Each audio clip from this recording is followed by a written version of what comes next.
യേശുവേ നിന്റെ രൂപമേ എന്റെ കണ്ണുകൾക്കെത്ര സൗന്ദര്യം. യേശുവേ നിന്റെ രൂപമേ എന്റെ കണ്ണുകൾക്കെത്ര സൗന്ദര്യം. ശിഷ്യനാകുന്ന എന്നെയും നിന്നെ പോലെയാക്കണം മുഴുവൻ. ശിഷ്യനാകുന്ന എന്നെയും നിന്നെ പോലെയാക്കണം മുഴുവൻ.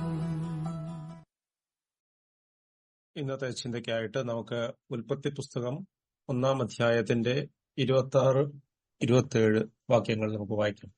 അനന്തരം ദൈവം, നാം നമ്മുടെ സ്വരൂപത്തിൽ നമ്മുടെ സാദൃശ്യപ്രകാരം മനുഷ്യനെ ഉണ്ടാക്കുക. അവർ സമുദ്രത്തിലുള്ള മത്സ്യത്തിന്മേലും ആകാശത്തിലുള്ള പർവ്വജാതിയിന്മേലും മൃഗങ്ങളിന്മേലും സർവ്വഭൂമിയിന്മേലും ഭൂമിയിൽ ഇഴയുന്ന എല്ലാ ഇഴജാതിയിന്മേലും വാഴട്ടെ എന്ന് കൽപ്പിച്ചു. ഇങ്ങനെ ദൈവം തന്റെ സ്വരൂപത്തിൽ മനുഷ്യനെ സൃഷ്ടിച്ചു. ദൈവത്തിന്റെ സ്വരൂപത്തിൽ അവനെ സൃഷ്ടിച്ചു. ആണും പെണ്ണുമായി അവരെ സൃഷ്ടിച്ചു. നമുക്കൊരു കടലാസ് നഷ്ടപ്പെട്ടെന്ന് സങ്കല്പിക്കുക. പിന്നീട് കുറച്ച് ദിവസങ്ങൾക്ക് ശേഷം അത് മാലിന്യ കൂമ്പാരത്തിൽ നിന്ന് നാം കണ്ടെത്തിയാൽ അതെടുക്കുവാൻ നാം താല്പര്യപ്പെട്ടു. പക്ഷെ അതൊരു 500 രൂപയുടെ നോട്ടാണെന്ന് കരുതുക. നാം അത് പിരിഞ്ഞെടുക്കും. എന്തുകൊണ്ട്? രണ്ടും കടലാസ് തുണ്ടങ്ങളാണ്. എന്നാൽ ഒന്നിൽ നമ്മുടെ സർക്കാരിന്റെ മുദ്രയും സ്വരൂപവും ഉണ്ട്. അത് മണ്ണിൽ മൂടിക്കിടന്നാലും അതിന് വിലയുണ്ട്. അതുപോലെ നാം ഓരോരുത്തരും മറ്റെല്ലാ സൃഷ്ടികളിൽ നിന്നും വ്യത്യസ്തരാണ്. കാരണം നാം ദൈവത്തിന്റെ പ്രതിച്ഛായയിൽ സൃഷ്ടിക്കപ്പെട്ടവരാണ്. ദൈവത്തിന്റെ സ്വരൂപത്തിൽ സൃഷ്ടിക്കപ്പെടുക എന്നാൽ എന്താണ് അർത്ഥം? നമുക്ക് ദൈവവുമായി ഏത് മേഖലയിലാണ് സാദൃശ്യമുള്ളത്? എബ്രായർ എഴുതിയ ലേഖനം 2-ാം അധ്യായത്തിന്റെ 6 മുതലുള്ള വാക്യങ്ങൾ ഇങ്ങനെ വായിക്കുന്നുണ്ട്. എന്നാൽ മനുഷ്യനെ നീ ഓർക്കേണ്ടതിന് അവൻ എന്ത്? മനുഷ്യപുത്രനെ സന്ദർശിക്കേണ്ടതിന് അവൻ എന്തുമാത്രം? നീ അവനെ ദൂതന്മാരെക്കാൾ അല്പം മാത്രം താഴ്ത്തി. തേജസ്സും ബഹുമാനവും അവനെ അണിയിച്ചിരിക്കും. നിന്റെ കൈകളുടെ പ്രവൃത്തികൾക്ക് നീ അവനെ അധിപതിയാക്കി. സകലവും അവന്റെ കാൽ കീഴാക്കിയിരിക്കുന്നു എന്നൊരുവൻ ഒരിടത്ത് സാക്ഷ്യം പറയും. മറ്റെല്ലാ ജീവജാലങ്ങളിൽ നിന്നും മനുഷ്യനെ വ്യത്യസ്തനാക്കുന്നത് ദൈവത്തിന്റെ പ്രതിച്ഛായയാണ്. നാം ദൂതന്മാരെക്കാൾ അല്പം കുറവുള്ളവരാണെങ്കിലും മറ്റുള്ള സൃഷ്ടികളെല്ലാം ഭരിക്കുവാൻ തക്കതായ തേജസ്സും ബഹുമാനവും ദൈവം നമ്മെ അണിയിച്ചിരിക്കുന്നു. ദൈവത്തിന്റെ പ്രതിച്ഛായയിൽ നമ്മുടെ യുക്തിയും ധാർമ്മിക ബോധവും സർഗാത്മകത പുലർത്തുവാനുള്ള നമ്മുടെ കഴിവും എല്ലാറ്റിനും ഉപരിയായി ദൈവവുമായും മറ്റു വ്യക്തികളുമായും ബന്ധപ്പെടുവാനുള്ള നമ്മുടെ ശേഷിയും ഉൾപ്പെടുന്നു. പാപനിമിത്തം നാം ദൈവത്തിൽ നിന്ന് അകന്നു പോയിരിക്കുന്നു. അത് മുഖാന്തരം നമ്മിലുള്ള ദൈവത്തിന്റെ പ്രതിച്ഛായ ദുഷിച്ചു പോയതായി കാണാം.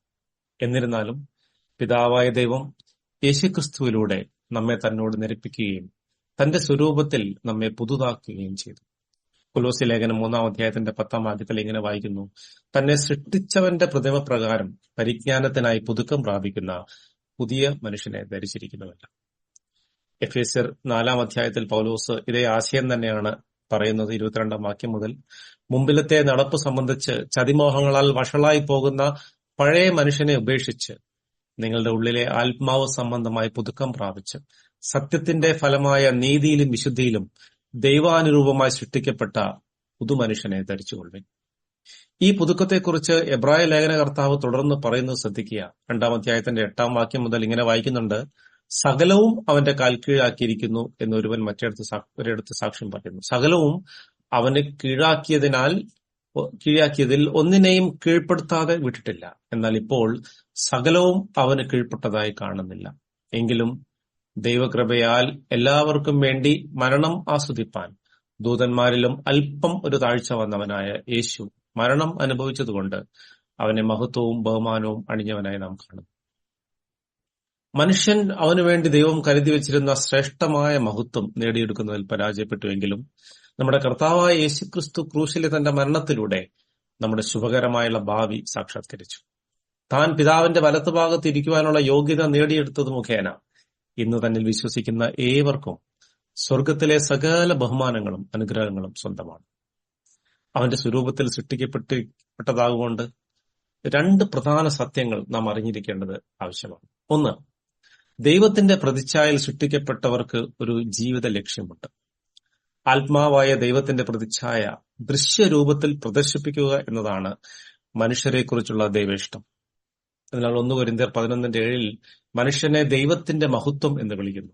സ്ത്രീകളെ പുരുഷന്റെ മഹത്വം എന്ന് പറയപ്പെടുന്നത് അവർ അവന്റെ സാദൃശ്യത്തിൽ സൃഷ്ടിക്കപ്പെട്ടതുകൊണ്ടും അവനിൽ നിന്ന് സൃഷ്ടിക്കപ്പെട്ടതുകൊണ്ടും മാത്രമാണ്. എന്നാൽ പുരുഷന്മാരും സ്ത്രീകളും ദൈവത്തിന്റെ പ്രതിച്ഛായയിലാണ് സൃഷ്ടിക്കപ്പെട്ടത്. അവന്റെ മഹത്വം അഥവാ അവന്റെ സൗന്ദര്യം, സ്നേഹം, സമാധാനം, ദീർഘക്ഷമ എന്നിങ്ങനെയുള്ള അവന്റെ സ്വഭാവ വൈശിഷ്ട്യങ്ങൾ ലോകത്തിന് ചിത്രീകരിക്കുവാനാണ് ദൈവം നമ്മെ തെരഞ്ഞെടുത്തിരിക്കുന്നത്. ദൈവം നമ്മുടെ പാപങ്ങളെല്ലാം ക്ഷമിച്ച് നമ്മെ തന്റെ രക്തത്താൽ വീണ്ടെടുത്തിരിക്കയാൽ നാം അവന്റെ ജനമായി തീർന്നിരിക്കുകയാണ്. ഈ തെരഞ്ഞെടുക്കപ്പെട്ട തന്റെ ജനത്തിലൂടെ ദൈവീക സ്വഭാവം ഈ ലോകത്തിന് പ്രദർശിപ്പിക്കുവാൻ ദൈവത്തിന് പ്രസാദം തോന്നി. നാം 1 പത്രോസ് 2:9 ഇങ്ങനെ വായിക്കുന്നു: നിങ്ങളോ അന്ധകാരത്തിൽ നിന്ന് തന്റെ അത്ഭുത പ്രകാശത്തിലേക്ക് നിങ്ങളെ വിളിച്ചവന്റെ സൽഗുണങ്ങളെ ഘോഷിപ്പാൻ തക്കവണ്ണം തെരഞ്ഞെടുക്കപ്പെട്ട ഒരു ജാതിയും രാജകീയ പുരോഹിത വർഗവും വിശുദ്ധ വംശവും സ്വന്തം ജനവും ആകുന്നു. മുമ്പേ നിങ്ങൾ ജനമല്ലാത്തവർ, ഇപ്പോഴോ ദൈവത്തിന്റെ ജനം; കരുണ ലഭിക്കാത്തവർ, ഇപ്പോഴോ കരുണ ലഭിച്ചവർ തന്നെ. രണ്ടാമത്തെ വസ്തുത, ദൈവത്തിന്റെ പ്രതിച്ഛായയിൽ സൃഷ്ടിക്കപ്പെട്ടവർ ദൈവസന്നിധിയിൽ വിലപ്പെട്ടവരാണ്. ഏത് മനുഷ്യനും എത്ര അധപ്പതിച്ചാലും താഴ്ന്നവനായാലും ദൈവപുത്രനായ ക്രിസ്തുയേശുവിലുള്ള വിശ്വാസത്തിലൂടെ വീണ്ടെടുപ്പിന് പ്രാപ്തനാണ്. എല്ലാ വ്യക്തികളെയും വീണ്ടെടുക്കുവാൻ തക്കവണ്ണം ദൈവപുത്രൻ നൽകിയ വിലയും ഒരുപോലെയാണ്, അത് അമൂല്യമാണ്. അതുകൊണ്ട് നമ്മുടെ സഹജീവികളെ സ്നേഹിക്കുവാനും ആദരിക്കുവാനും ദൈവം നമ്മെ ഉത്ബോധിപ്പിക്കുന്നു. മറ്റുള്ളവർക്ക് നാം നന്മ ചെയ്യുമ്പോൾ അത് ദൈവത്തോടുള്ള അനുസരണത്തിലും വിശ്വാസത്തിലും ചെയ്യുന്നതായി ദൈവം കണക്കാക്കുന്നു. അതുപോലെ തന്നെ നാം മറ്റുള്ളവരെ ദുഷിക്കുമ്പോൾ അത് തന്നോടുള്ള മത്സരമായും ദൈവം കണക്കാക്കുന്നു. യാക്കോബ് 3:8 ശ്രദ്ധിക്കുക: നാവിനെയോ മനുഷ്യർക്കാർക്കും മരുക്കാവതല്ല, അത് അടങ്ങാത്ത ദോഷം, മരണകരമായ വിഷം നിറഞ്ഞത്. അതിനാൽ നാം കർത്താവും പിതാവുമായവനെ സ്തുതിക്കുന്നു, ദൈവത്തിന്റെ സാദൃശ്യത്തിൽ ഉണ്ടായ മനുഷ്യരെ അതിനാൽ ശപിക്കുന്നു. ഉൽപ്പത്തി 9:6 നാം ഇങ്ങനെ വായിക്കുന്നു: ആരെങ്കിലും മനുഷ്യന്റെ രക്തം ചൊരിയിച്ചാൽ അവന്റെ രക്തം മനുഷ്യൻ ചൊരിയിക്കും. ദൈവത്തിന്റെ സ്വരൂപത്തിലല്ലോ മനുഷ്യനെ ഉണ്ടാക്കിയത്. നാം അനുദിനം കർത്താവിനെ അനുസരിച്ച് ജീവിക്കുമ്പോൾ നാം അവന്റെ സാദൃശ്യത്തിലേക്ക് മാറിക്കൊണ്ടിരിക്കുകയാണ്. നമുക്ക് സന്തോഷത്തോടെയും മനസ്സോടെയും പിതാവിന്റെ ശിക്ഷണത്തിന് കീഴ്പ്പെടാം. അങ്ങനെ ഓരോ ദിവസവും അവന്റെ മഹത്തായ സ്വരൂപം നമുക്ക് കൂടുതൽ വ്യക്തമായും പൂർണ്ണമായും ഈ ലോകത്തിന് കാണിച്ചു കൊടുക്കാം. ദൈവനാമം നമ്മിലൂടെ മഹത്വപ്പെടുവാൻ ഇടയാകട്ടെ. സ്നേഹമാം നിന്നെ കണ്ടവൻ പിന്നെ സ്നേഹിക്കാതെ ജീവിക്കുമോ? ദഹിപ്പിക്കണമെന്നെ ആശേഷം സ്നേഹം നൽകണമെൻ പ്രഭു. ദഹിപ്പിക്കണമെന്നെ ആശേഷം സ്നേഹം നൽകണമെൻ പ്രഭു.